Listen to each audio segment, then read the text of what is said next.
যোৱা লোকসভা নিৰ্বাচনৰ পিছত অসমত এনেকুৱা 22টা ঘটনা ঘটিছে আৰু আজি এইটো 23 নম্বৰ আৰু এই গোটেই ঘটনাটোবিলাকৰ লগত এটা কিছুমান বিশেষ মানুহ জড়িত হৈ থাকে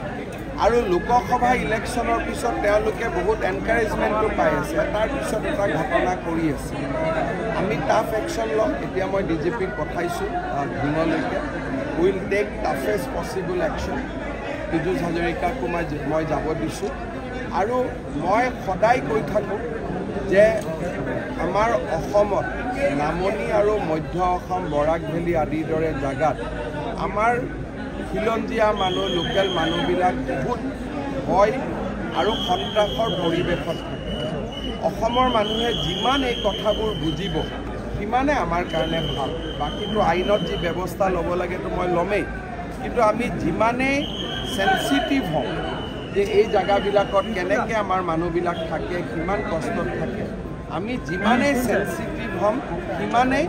আমাৰ মানুহবিলাকে সুৰক্ষা পাম এজনকতো এৰেষ্ট কৰা হৈছে বাকী দুজনৰ নামো আপোনালোকে পাই যাব মটৰচাইকেল এখনত উঠি আহি আছিলে কিন্তু ধিঙত এইটো ঘটনা এইটো ফাৰ্ষ্ট নহয়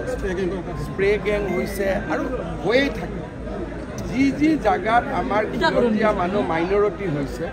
সেই জেগাত আমাৰ মানুহবিলাক সদায় সমস্যাত থাকে কিন্তু আনফৰ্চুনেটলি যিবিলাক জেগাত আমি মেজৰিটি তাৰ মানুহে এই মানুহখিনিৰ কথাটো অনুভৱ নকৰে যেনেকৈ আজি অসমত কিবা এটা ঘটনা হ'লে অসমীয়া বঙালী কৰিলে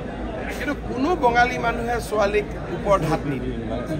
কিন্তু আমাৰ মানুহখিনিয়ে চিন্তা কৰি থাকিব বঙালীয়ে চিন্তা কৰি থাকিব অসমীয়াই চিন্তা কৰি থাকিব মাৰোৱাৰীয়ে চিন্তা কৰি থাকিব হিন্দী ভাষী কিন্তু আমাৰ শত্ৰু কোন মিত্ৰ কোন মানুহে এইটো আজিলৈকে উলিয়াব নোখোজে বা নাজানে বা মানুহে এভইড কৰে that is the biggest irony সেইটোৱে আজি আমাৰ আটাইতকৈ ডাঙৰ সমস্যা চৰকাৰেতো পদক্ষেপ লৈয়ে আছে চৰকাৰে পদক্ষেপ লৈ থাকিব কিন্তু মানুহৰ ভিতৰত থকা যিটো জন্তু সেই জন্তুটোক চৰকাৰে কেনেকৈ আগত বুজি উঠিব এইটো ঘটনাৰ পিছতহে চৰকাৰে গম পায়